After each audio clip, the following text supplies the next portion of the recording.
वो तमाम लोग जिन्होंने पाकिस्तान क्रिकेट का नाम खराब किया है, वो तमाम लोग जो पाकिस्तान क्रिकेट पर एक बदनुमा दाग है, वो तमाम लोग जो पाकिस्तान की आन बान शान पर एक धब्बा लगा चुके हैं, वो जिन्हें हमारी तरह की इक्वल अपॉर्चुनिटी मिली थी लेकिन उन्होंने पाकिस्तान को बेच दिया, ऐसे तमाम लोगों को मैं चाहूंगा कि पाकिस्तान क्रिकेट से दूर रहे, पाकिस्तान क्रिकेट में शामिल ना हो सके, उस प्राइड को कैरी ना कर सके, वो दोबारा मौका उन्हें ना मिले। मोहम्मद हफीज साहब ने काफी बड़ी बड़ी बातें कही थी मेंटोर बनने के पहले और सबको बहुत सारी एक्सपेक्टेशंस भी थी, लेकिन जब ये खबर निकल कर आई कि पाकिस्तान क्रिकेट फिक्सर्स के हवाले हो रहा है तो फिर दुनिया भर में क्रिकेट फैंस ने पूछा कि भाई साहब ये कैसी hypocrisy, I mean really Salman but को आप सिलेक्शन पैनल में शामिल कर रहे हैं? Salman but was a great player, मुझे पर्सनली पसंद थे क्योंकि जबरदस्त परफॉर्मेंस उस दौर में थी इंडिया के सामने और लगता था कि यार इंडिया के खिलाफ एक मजबूत प्लेयर है, उन्हें काफी लोग पसंद किए, शायद पाकिस्तान क्रिकेट का बहुत बड़ा नाम होते, बैक टू बैक सेंचुरीज मार रहे थे इंडिया के सामने स्पेशली, और कूल स्मार्ट थे, सब कुछ था। लेकिन जिस तरह से उन्होंने एक कंट्रोवर्सी में अपने साथ दो और लोगों को शामिल किया और पाकिस्तान क्रिकेट के दो बड़े होने वाले लेजेंड्स को बर्बाद कर दिया, मोहम्मद आसिफ, मोहम्मद आमिर, 10 साल की सजा उन्हें होती, उसके बाद क्या उन्हें वो प्राइड कैरी करने का मौका मिलना चाहिए? और अभी तो मोहम्मद हफीज ने कहा था कि यार इट्स वेरी डिसरिस्पेक्टफुल कि एक फिक्सर को टीम मैनेजमेंट शामिल कर रही है, ये गलत चीज है, पाकिस्तान क्रिकेट को ऐसे लोगों को नहीं करना चाहिए था। अब सवाल ये कि यार मोहम्मद हफीज ये बात जान नहीं रहे हैं या जानकर पद बड़ा मिल गया है तो सोच रहे हैं एडजस्ट कर ले, आई डोंट नो। हालांकि खबर निकलकर सामने आ रही है कि सलमान बट को लेकर चारों तरफ से प्रेशर जो है बनाया जाएगा, लेकिन पाकिस्तान क्रिकेट को क्या हो गया? मतलब हर एक सीरीज में एक नई कमेटी बनती है, नई टीम आती है, नए सिलेक्शन पैनल, अरे मतलब क्रिकेट ना हो गया, इससे तो गली मोहल्ले में काम चलता है। आई मीन प्रोफेशनल टीम इस तरह से कैसे करती है? हर 24 घंटे में एक नया नाटक होता है, एक नया आदमी आता है, तो ये हैरान करने वाला है। हालांकि ये खबर आज जब ये बात हम कर रहे हैं तब धीरे से निकल कर आई है कि सलमान बट को शायद पीसीबी के सिलेक्शन कमेटी से हटा दिया जाएगा, इंटरनल पॉलिसी की वजह से नहीं बल्कि बाहर से जो शोर हो रहा है, चाहे वो पाकिस्तान से या फिर इंटरनेशनली या फिर दुनिया में जो हम जैसे लोग हैं वो बात कर रहे हैं। लेकिन यहां प्रॉब्लम सलमान बट की नहीं है, सलमान बट कमेंट्री करें चल जाता है, सलमान बट बाकी चीजें करें चल जाता है, लेकिन सलमान बट जब किसी टीम का सिलेक्शन करेंगे तो फिर ये सवाल होता है कि यार क्या मौका मिलना चाहिए? मतलब वो दूसरी बार मौका मिलना अच्छा होता है लेकिन दूसरी बार माफ करना चाहिए। आपने किसी खिलाड़ी को माफ कर दिया, बट मौका आमिर को मिला था,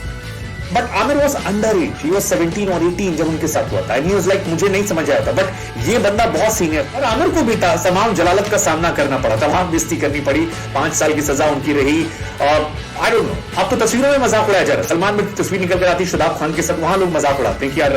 ये देखो इनको भी सिखा दो। मतलब फिर मैं कह रहा हूं, आप पीएसएल में या बाकी जगह पर उन्हें आप खिलाते हैं, कमेंट्री करवाते हैं, इंटरव्यूज देते हैं, that's okay, that's great, but to represent your country I think that's a big thing. और पता नहीं, बहुत चर्चाएं जो हैं उसको लेकर तेज हैं, क्योंकि अगर सलमान बट सिलेक्शन कमेटी का हिस्सा होते हैं तो ये हेडलाइन छापने में किसी को परहेज नहीं होगा, अब फिक्सर्स के हवाले पाकिस्तान क्रिकेट साथियों, I mean that's the true thing. और पाकिस्तान क्रिकेट ऐसा नहीं कि अनजाने में ऐसा कर दिया है, पाकिस्तान क्रिकेट जब सलमान बट को एंटरटेन कर रहा होगा या फिर जब इन्वॉल्वमेंट हो रहा होगा तो उस वक्त ये सारी बातें निकल कर आई होंगी, और उस वक्त क्या उन्हें समझ नहीं थी, तो अब ये गले की हड्डी बन चुका है जिससे आप ना कायदे से उगल सकते हैं ना कायदे से निकल सकते हैं, और इसके सवाल आपको परेशान करेंगे कि भाई साहब आपका लॉजिक क्या था? मतलब अब आप हटाओगे तो भी सवाल होगा ना कि शामिल क्यों किया था, और नहीं हटाओगे तो बवाल है ही अलग से कि भैया एक फिक्सर के हवाले तुम कर रहे हो। सो आई डोंट नो, मतलब मुझे नहीं समझ में आ रहा, लेकिन फिलहाल स्पॉट फिक्सिंग और फिक्सर्स की कहानी जो है वो दोबारा चर्चा में है, और ये सारी बातें दोबारा उठ रही हैं। कहा जा रहा है कि वहां, लेकिन मुझे फिर ये याद आता कि मोहम्मद हफीज ने आमिर को लेकर, जब आमिर का सिलेक्शन हो रहा था तो ये कहा था कि मोहम्मद आमिर ने पाकिस्तान का नाम खराब किया, मैं उनको खिलाऊंगा नहीं, मैं उनसे खेलूंगा नहीं। और फिर अभी हाल फिलहाल में उन्होंने ये स्टेटमेंट दिया था कि मैंने खुद पर्सनली मोहम्मद आमिर को कॉल की थी और उनसे कहा कि अगर आपको देश को रिप्रेजेंट करना है तो फिर आप